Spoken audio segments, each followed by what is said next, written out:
Recruiters from the Air National Guard, the Army, and the Navy are on site, ready and willing to answer your questions.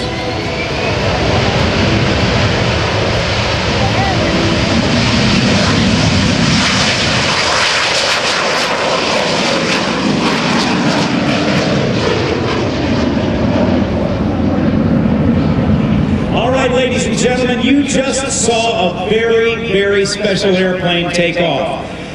At the controls is a former Marine. His name is Art Nalls. He has flown Harriers for the Marine Corps for many, many years. And for those of you who looked at the aircraft and said, oh, there's a Harrier. Well, yes, sort of. It's not your Marine Corps AV-8B Harrier.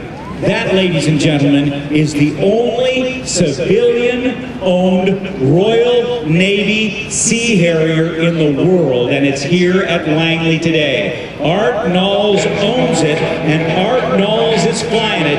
Take a look. Get your cameras ready, because I think this is only about the third air show in which he's performed in this British version of the Harrier.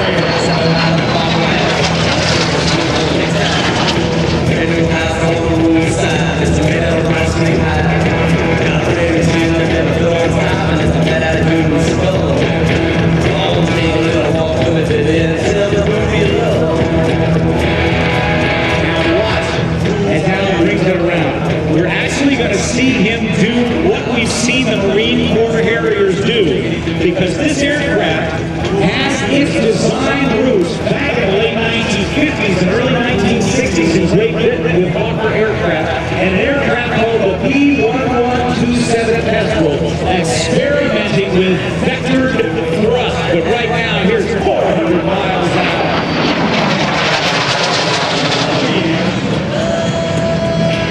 Gotta love this.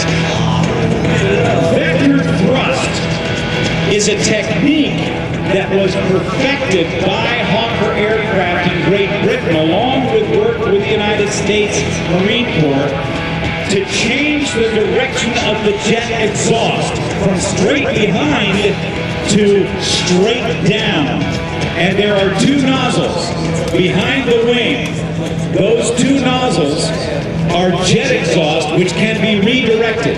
There are two more nozzles that pull air from the initial stages of the jet, called bleed air, and they are also directable as we get a high-speed pass over 550 miles an hour.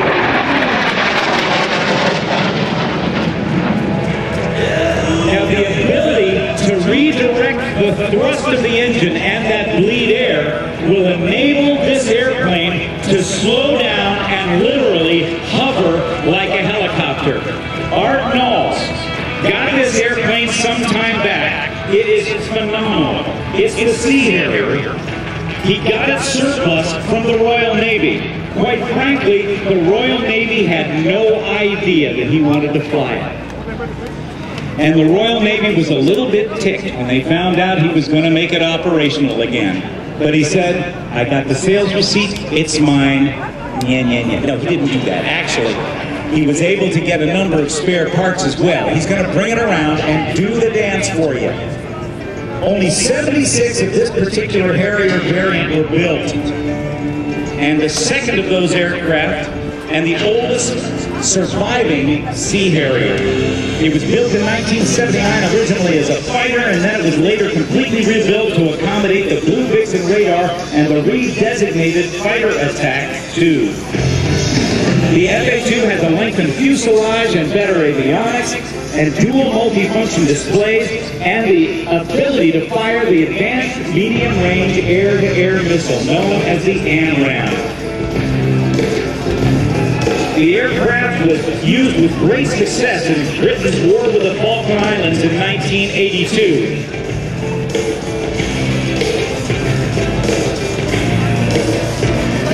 Sea Harrier scored an impressive 21-0 kill ratio against the Argentinians, and no Sea Harriers were lost in air-to-air combat. This is going to get very noisy, and I'm going to stop talking when he's in front of us. But know that the redirected thrust, that vector thrust under the airplane, plus jet thrust, air thrusters in the nose, the tail, and the wings are going to enable Art Nalls to maneuver this aircraft into a hover.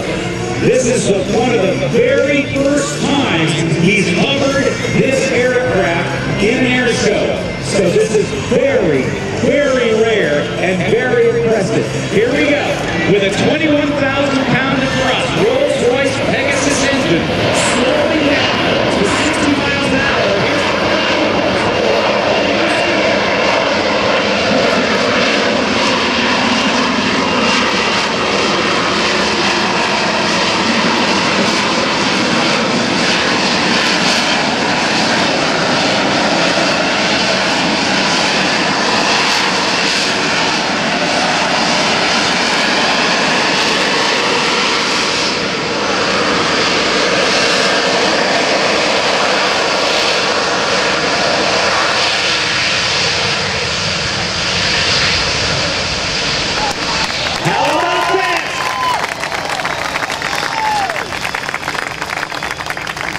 The original Kestrel aircraft back in 1960 had a 10,000-pound of thrust Rolls-Royce Pegasus engine.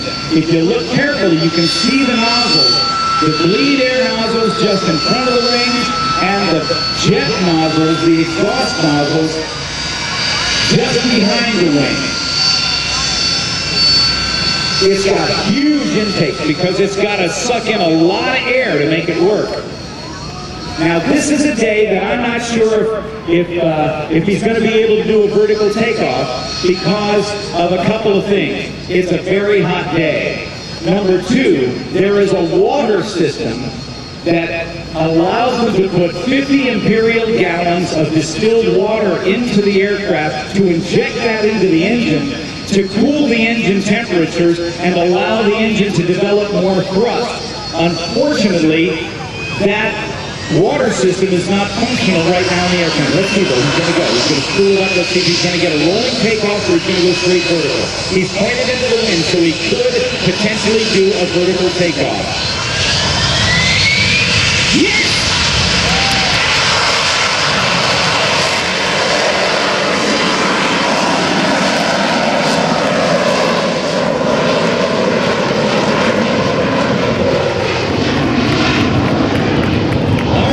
Is a graduate of the United States Air Force's Test Pilot School.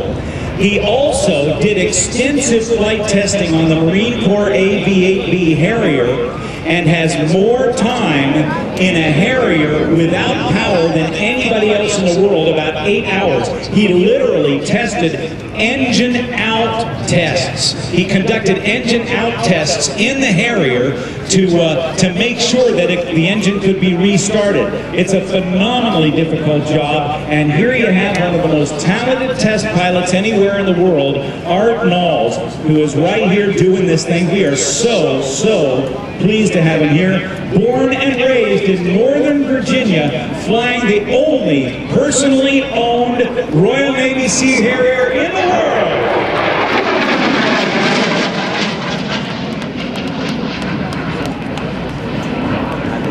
After a successful tour in Harriers and working at the Test Pilot School, he had the opportunity to fly and evaluate a lot of aircraft, tactical support and transport aircraft, from the A-7 Corsair II to the Cessna A-37 to the F-15 and F-16 and many others.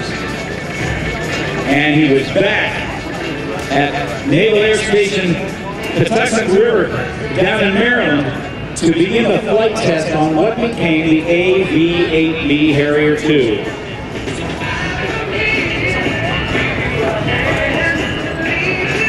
He figures, his comment was, when he was running without the engine, he says it's a very difficult flight time to accumulate, and other than the space shuttle, he thinks he's probably the fastest glider pilot in the world.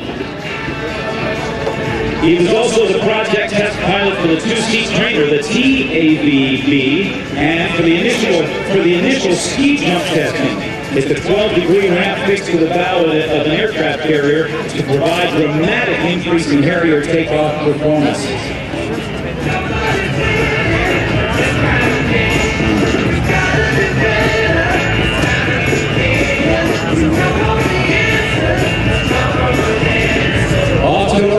circling around, banking to the right, and working his way in. Let's see if he's going to do another little bit of the Harrier cover for you. Art Nalls has also been flying a Czech-built L-39 Albatross at a lot of air shows around the country. I talked at great length with Art about the testing of this aircraft, and on the second flight test, he had a hydraulic leak and couldn't get the nose gear down. So he had to go to Naval Air Station Patuxent River and land on an area there where he'd be safe.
And there you have Art Nalls, the world's only privately owned Sea Harrier.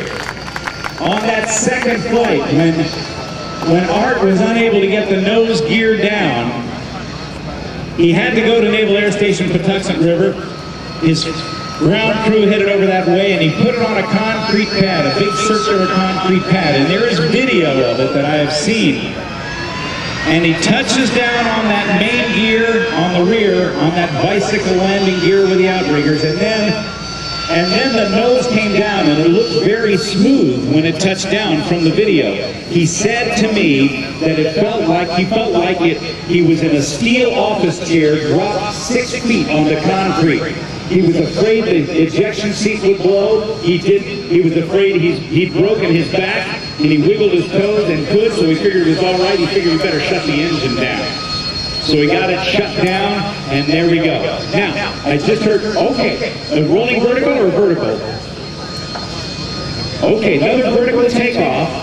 We're getting to see a great show. This is stupendous. You'll hear, now the engine temperatures have cooled.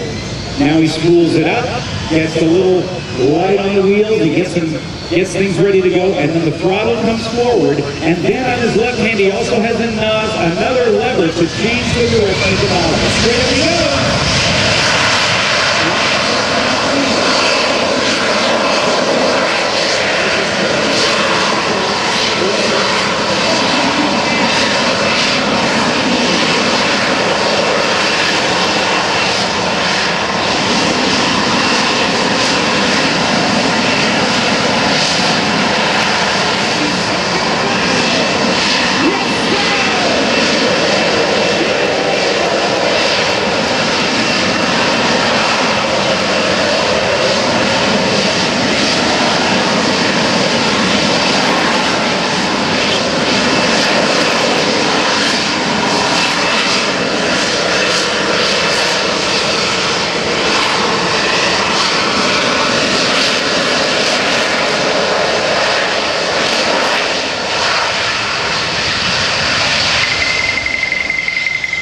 Ladies and gentlemen, you are looking at one happy guy right now. Art Nalls is smiling under his oxygen mask like a little kid. And we have seen a tremendous demonstration. That little bow was something that the Marine Corps used to do in their Harrier demonstration. For some reason, they stopped doing it, but Art Nalls, since he owns the airplane, can do what he darn well pleases. Canopy's back, he's going to taxi by. Take the pictures, this is worth having. And if you're taking pictures and you're interested in becoming part of our air show community, you can do it online at airshowbuzz.com. That's www.airshowbuzz.com. We'd love to have you. It's free. There are air show reviews, air show previews. There are forums about your favorite performers. You can post your photographs, review the show on your own. We'd love to have you at airshowbuzz.com. We'd love to have you be a friend on our virtual online air show community.